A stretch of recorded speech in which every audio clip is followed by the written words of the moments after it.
Speaker. Really, it's a pleasure to meet you here. And yeah, you know, I'm always, when I meet our Georgian friends, I'm always saying that, well, I am 2 times Prime Minister, just now opposition leader, and still not in prison. I'm very happy. You explained quite a lot about the changes which are going on in Georgia. Really very interesting, and we wish also success. I can make a lot of critical comments on our government of Lithuania today, but we have some common goals, and one of them, of course, is Eastern Partnership and success of Georgia, success of Ukraine and other Eastern Partnership countries during Vilnius Summit. Usually, when I was visiting Georgia, being Prime Minister, or even before, and having meetings here, I'm always was wondering why in Georgia you are always very strong on one leg. And you explained just now really how strong is Georgian Dream Team just now, you know, with a new president, new Prime Minister. The same was with the previous strong government or strong president. But I think that if to look into Lithuanian history, and I'm in Lithuanian politics from the 1990s, one of the successes was that we pushed forward from the very beginning also to have a strong second leg, I mean opposition. And I remember very well when I was back in 1996 in the ruling coalition, I took care about our statute of our parliament, and I pushed, being in ruling coalition at that time, I pushed through the reforms which created a lot of new powers for opposition. My friends in the ruling coalition were wondering what I am doing. I was saying, when you are in power, you should take care about the powers of opposition, because in the democracy the time will come when you will go into opposition. And if you will not take care when you are in power about the powers of opposition, then it will be late. So my very simple question, Mr. Speaker, are you preparing yourself to become the leader of opposition? No. Shall I? Yes, sure. Mr. Prime Minister, I spent all my life being leader of the opposition. Unfortunately, you and many other people outside of Georgia were told that we are not leaders of the opposition, we are leaders of the criminal gangs in Georgia, led from Moscow, trying to undermine the good government in Georgia and bring back the communism and so on. Who else than we, who went through very, very difficult years in free Georgia, know what it means to be in the opposition? I represent the party, and I was privileged to be chairman of the party for 8 years, which was founded in 1978, when Georgian people raised their voice for defending Georgian language, successfully, by the way. And the party was formed then, demanding independence, end of communism, end of Soviet Union in Georgia. And 8 party leaders, 6 of them are now still in the party, and 2 of them are in the parliament. We are prisoned, and they spent 7 years in KGB gulags, and we are freed only in 88 and 89. So we do know some things about sufferings from authoritarian government and what it means to be opposition leader when you have just nothing to rely on and you are so unsecured. I know about how it feels when you are sending a person in an embassy, Poland embassy, in order to be survived, to stay alive and to tell the rest of the world what was happening in November 2007, when the peaceful demonstration was cracked down and then all this nightmare happened there. We know what it takes to be in Georgia and to be active in politics, like Mr. Gelashvili, who sits here, who is a half Lithuanian citizen, who raised his voice in 2005 when Mr. Saakashvili demanded his private house, which he wanted to include in the territory of the residence where you have been and many others, and that building is still there. And when Mr. Gelashvili said that he wanted this house for his family, but if state wanted, he was willing to sell it. But the answer was, no, no, no, you have a couple of other millions somewhere. Therefore, this house must come for free to us. And when he went and made this public, after 2 weeks, 15 masked people stopped his car at 2 p.m. during daytime in center of the city. And he was beaten and he survived because he was taken here to Lithuania by his friends by a special charter race. And until now he has metal bones here because he was just meant to die there. And this case was not investigated, and it is under investigation now. And if that case leads to somebody, I don't know, is that Mr. Vashadze, Mr. Usufashvili, Mr. Merabishvili, your colleague Prime Minister, or my colleague, former Speaker, or I don't know, anybody. I don't think that anybody has right to say that, well, we should stop there, because somebody is a former politician. This is the reality in Georgia. And we need to deal with this reality, with least problems. We need to close this page of the past, which is very problematic, because we take your advice to take care of the opposition or to do the things in a right way. And I'll not speak anything about the things what is in the parliament. It's up to my colleagues from the opposition to tell what we are trying to do. And they should remember what they were doing with the opposition in the same parliament. But it does not make us innocent or immune if we are better than others. When we say we want to Europe, we want to reach the European standards, because it's so easy to be better Democrat than Saakashvili was in Georgia. But if we set this standard for us, then we will ruin this country again. Therefore, it's not about revanche. It's not about to perform better than our predecessors were performing. That's why we are here. We want to perform on the level of European political parties, on the level of the European parliaments. And at the same time, we deserve some objective evaluation. If we are pointed on the problems, why former Prime Minister is in pretrial detention, very legitimate question. We should be asked that question. We should be requested to give the answer on that. But at the same time, if that question means that there was prosperous democracy in Georgia, it was the beacon of democracy, and now democracy is backsliding and going to wrong direction, then I will say, sorry, wait a minute. Then we have to have a longer discussion. If that's the question, that it was better and now it is worse.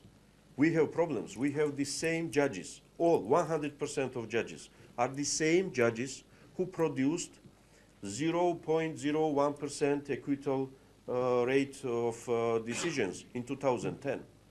How it happens on the earth? The very same judges are there. Are they ideologically somebodies? No. They were suppressed and pressed to perform like that. Now they are seeking for new masters. And we need to do special efforts not to become new masters of those judges and dictate what to do. Is something like that still happening? Yes, it is happening. We have prosecutors who forgot what is prosecutorial job for 9 years, because what they were doing, they were just negotiating with the accused people who were in prison, how much they would pay in exchange of plea bargaining. Because 99% of cases were ending with this plea bargaining. It was no need to gather evidences.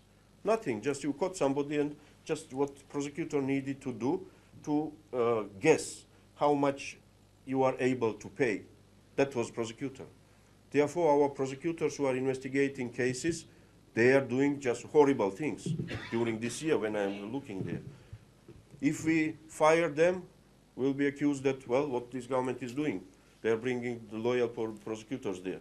If we work with them, we need to train them better. So there are a lot of challenges, and we need to deal with these challenges. There's some unfortunate fate with the prime ministers of Mr. Saakashvili. First prime minister is dead, Mr. Joania, in very questionable circumstances. And even Mr. Saakashvili admitted recently that yes, he prevented to tell the truth to the people, because that truth would be something, I don't know. So he was keeping this case on the shelf, true case. I don't know why, and new investigators are investigating that. The second prime minister appeared to be Russian guy, who was running for the elections and who was running to Kremlin and standing next to Putin and coming from there as a Russian guy, and he was leading the country for 3 years. The same about the Speaker of the Parliament, Ms. Burjanadze, who was running in these elections and who is now portrayed as #1 pro-Russian person. So when we talk about Prime Minister Ivanishvili, please don't forget that he served as Prime Minister for 3 months. Before he served as Minister of Interior for 7 years. Merabishvili, sorry. Merabishvili, Prime Minister Merabishvili. So, and if one wants to understand what was going on there in Georgia during 7 years in police, probably needs to ask different questions. Police was reformed, yes, but uniform police was reformed. I am proud to see that in Georgia, patrol police is considered as the best friend for everybody. And mothers are calling to patrol police saying that I am late to get my son from kindergarten. Can you take care of him? This is the new reality. We had the reality when they were standing on the streets and gathering those 3-5 rubles. Yes, this is huge success, as well as the agency which Mr. Vashadze was heading, the public register, where all these licenses and IDs and certificates are issued. He was able to create the system where corruption opportunities are brought down to 0, because it's computer program which makes decision to issue ID or not Mr. Vashadze or his other people there. This was huge successful case. However, a month ago, some false IDs were discovered, which were used during previous elections, huge quantities. That was parallel process. Together with uniform police, which we are proud of, we have police without uniform, who were responsible of taping 25,000 files, videotapes from our bedrooms, from our private places, 25,000 files, which were stored in that same police where Mr. Merabishvili was head. I'm not saying it because of all these things, somebody should be in jail. No. A person who has committed something, and if there are evidences and evidences are tried in the independent court, only after that somebody must be tried. But I'm sorry, but this kind of simplistic approach that I am former prime minister and I am not in prison, and therefore why Mr. Merabishvili is questioned, is very simplistic. I'm sorry. Problems are much deeper. About Saakashvili, we want somehow to find dignified way for him, for the country and for everybody to continue. But for what he is busy with during these days, now after the elections, when elections are over, and in such time period, I don't know, normal presidents of normal countries are busy with something else. What he is doing, he met with Mr. Sarkozy 2 days ago, and he was telling that we, new government, forgot everything what Sarkozy achieved, and we are not any more interested in that agreement, and this occupation and whatever, it does not matter to us. And he signs one decree one day and grants Georgian citizenship to more than 1,000 citizens of Turkey who are living in Turkey in a village, in the areas where people from Georgian ethnic origin live. He goes there, meets them, dances, and remembers Georgian songs and something, comes back and grants this 1,000 citizenship to those citizens. I will not elaborate and I will not draw any parallels with other countries who are doing this kind of things. And then we need to deal with these kind of issues and problems. He runs after a citizen of Georgia who was imprisoned, who was released. He went to Armenian populated Rayon there, Mr. Saakashvili, and somehow that person meets him on the street, which is another strange thing. And he's running physically after this person, saying, you separatist, your plans will never come true. I am here to defend my country. And it is on video and it is taped there. I will not continue. What I am urging everybody, myself, because I consider myself as, it was said that Georgia, when it becomes EU member, we may lose our identity or so on. I don't think so, because no matter how much political complaints I would have about Saakashvili, he remains a very close person to me. We were together for, I don't know, 8 years, designing together the first judicial reform, first criminal code reform, and everything. Of course I care about him, and I care about my president. And I don't want to see the things which I heard here in this city, which happened yesterday. I'll not elaborate. Because he is the president of the country, and I'm chairman of the parliament of that country, and we have ambassador here who represent this country. And if that country wants to thank to people here in this country and recognize their achievement in this friendship, these kind of things are done in different way than it was done.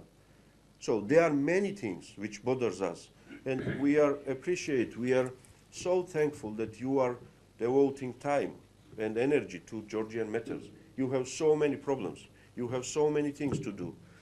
We want to continue, but at the same time, we want more understanding of the things, and we want more help in order to make the life of Georgian people better. Thank you. Thank you, Mr. Speaker. I'm looking around for one more question, if it would come, because time is running out. No hands raised. Mr. Speaker, well, thank you indeed very much for your very frank and open language. I mean, you talk to us. I think this is very, very important, I mean, to talk this language among partners and those who really might support and do support you. In fact, there is a strong group of friends of Georgia, and we hope we will remain in this group. You can bound on us and come with, every time, with different agenda, and you will have somebody to talk. I wish Georgia remains within so-called Vilnius Troika. I hope after the summit we will call this Vilnius Troika as a group who will advance even more, showing an example, a good example for those countries